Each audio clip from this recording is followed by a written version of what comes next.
thing is, it's not as hard as you think. It's bloody hard, but it's not as hard as you think. Right. You know what I mean? I mean, your story is more, even grittier than mine, far grittier than mine. Like at South by Southwest, you had mentioned there was a misconception among startups that it's okay to be in debt. It's okay to not make money for a while. Right. So, like, is that one of your key?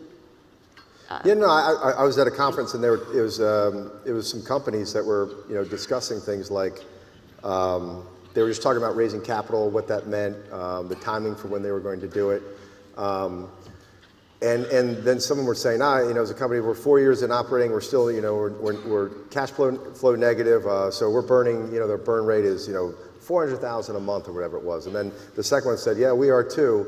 And then like they kind of made a joke about it with each other. And I'm like, I'm not saying like this is not win at all costs, you must have it. I'm saying having a plan, like profitability is not a bad thing. Like finding ways to, it's compromise. Like are you willing to compromise where you want to make beautiful creative things, but we have to sell stuff at the end of the day. We have to sell stuff so we can do more great work. Because packed in every Under Armour shirt and every Under Armour shoe is this, we call it a superpower. That makes every little boy or every little girl who ever puts our product on, when they get and they squeeze into an Under Armour shirt or put the shoe on, they're thinking, man, you know what? I can now do anything. Like that's the power that we have to give. And our number one job is to stay in business for that to happen. When I talk to entrepreneurs and, can you give me, tell me one great thing. I'm starting a company. What should we do? Like, there's no one great thing. Like I can tell, there's no, I can give you like, whenever anybody says that, the first thing I say is, find out if your product can sell. Do yourself a favor, stop, just find out if it can sell. Like find out if a customer's willing to pull money, cash out of their pocket, and pay in exchange for every good or service that you have. Like get out of the theory land of what may or may not be happening. That ability to like move, because we'll probably be able to talk to some people after the show today, and there's not one thing we can say. And I've had a chance to see some of the great mentors out there. And whether it's Howard Schultz or Richard Branson or these guys, and what you learn is everybody's people, but they believed in themselves and they built a product that they could believe in more than anything else. Isn't that the thing? I would say that's actually the crossover is just believe what you're selling. Like, seriously, just believe what you're selling. Yeah. Like, not I mean like we're salesmen and all that sort of stuff, but like, I honestly believe in the power of creativity when there's a strategic underbed of that. I'm like, I really believe that. And that's not for every client. You really believe in the power and innovation of what you're doing, like the product you make, and I feel like people know that.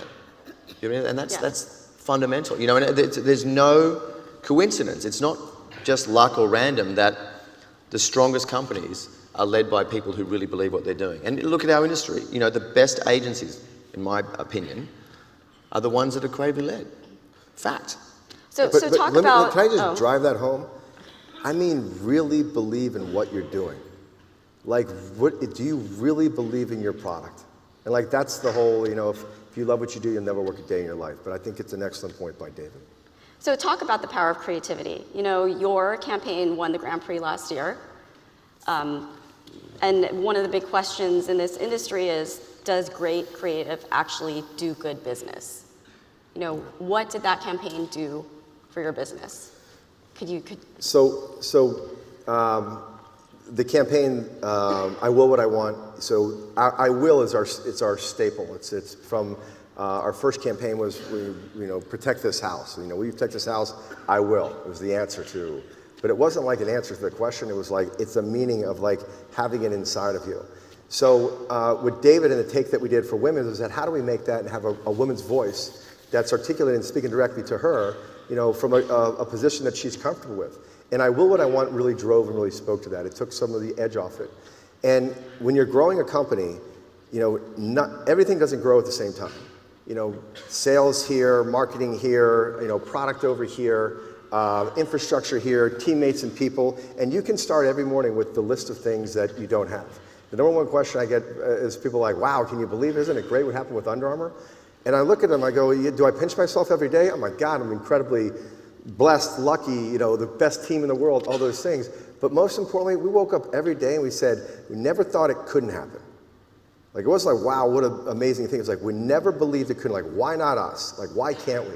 So when we're growing things, it was like our women's business, we have a great, strong, stable women's business. But we were more like basics. We were like, women would trust us and they'd like us. We just never had a product assortment that they'd say, I'd actually wear it. And the things they would wear are like compression shorts or sport bras, and we built a great reputation. But women want to dress like you're going to the gym, and like all of us, whether you make it there or not, you want to look great the whole time. And the ability for us is what the I Will What I Want campaign did is, building a business is like climbing a mountain. You have ice picks in your hands. And in order to make the next rung up, you have to take one pick out and trust and like press the other. And I Will What I Want really put a flag out there that told the world we were in the women's business. And I'll tell you that, did we do good business because of it? We did. We probably could have done more if we'd had our product pushed further. It's forced our product to become better because now we've actually attracted better people that have seen the campaign and said, oh, you're serious about women's. Now I want to come join the team as well. And from our office and headquarters in New York and watching the effect of one piece of it. And from that, then the buyers are going, we really want to buy your women's line. Let's edit just the best things though. Like we don't have to sell everything because we have to be successful with it. And that's, I think, where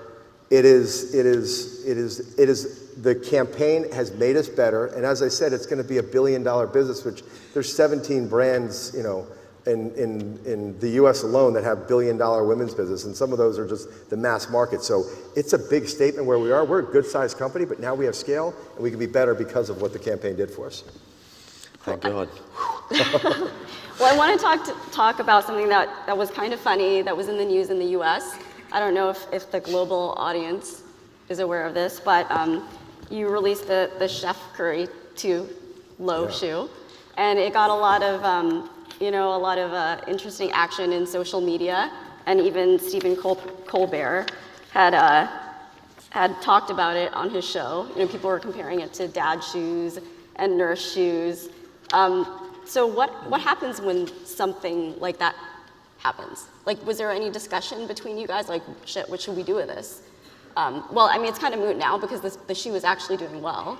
Yeah. But at that moment, what's the discussion between you guys? Normally, I'll just give a quick agency point of view. Normally, when there's a hiccup for any brands, the normal client behavior is panic, retreat, retract, mask, or deny.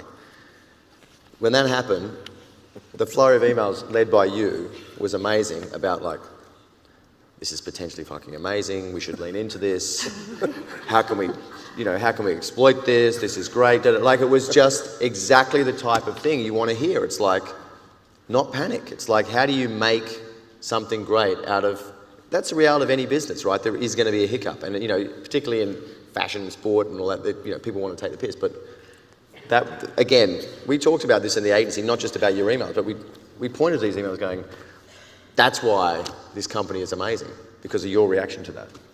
I mean, there's the advertising you can't pay for. The worst thing in life, and especially you chose this field because you love the field.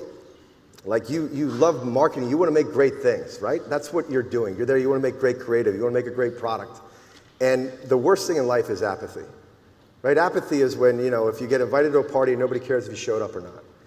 And that's where like making people feel in footwear was one of the biggest challenges that we've had, because we've been in business now, we celebrate our 20th year in business this year. And we've been making footwear now for 13 years and selling it for 10 years. And it's taken us a long time, I don't say to be good, but to get to where we are now, which is much better than we were, 7 or 8 years ago. But we're still developing the company we're going to be. And the opportunity I think we saw, because it was funny watching Twitter blow up, and look, it was a white on white, low top basketball shoe. When you do white on whites, like it's got style, it's got cool, but yeah, you can take shots at it. I mean, and like anything, it's still a very cool shoe. You could rock it. I would rock it. I could push it, but I am a dad. I'm in my 40s, so I don't want to play into the cliche. But the opportunity there was like, we lit up, the Twitter blogs lit up with, I look at this shoe, it looks like a mom shoe, a nurse shoe, a dad shoe, lawn mowing shoe, barbecue shoe.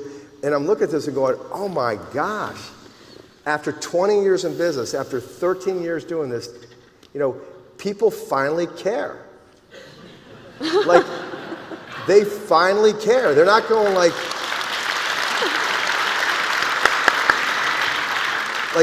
that is everything that you're trying to do in marketing, is you just want to get people to have a point of view of going, yes, it worked, or no, it didn't. But like, that will turn. Like, sometimes when those wheels push so hard, like, we're going to be able to do something with that emotion, because now finally we're part of the conversation. And it's not a 2-horse race as it relates to footwear. It's a 3-horse race, and we are happy to be in the scene, be in the race with the world's best damn jockey in David Droga. Ladies and gentlemen, got to draw you to a close, I'm afraid. Kevin Plank, the legend that is Kevin Plank, the legend that is David Droga, and many thanks to Anne-Christine Diaz for those questions. Fantastic. Ladies and gentlemen, many thanks indeed for coming to Cannes Lions. Thank you. Big round of applause.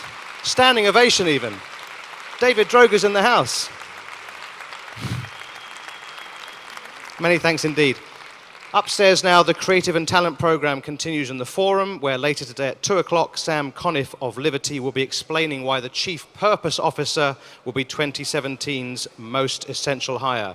We're back in here in a little over 6 minutes when we'll be hearing from McCann World Group.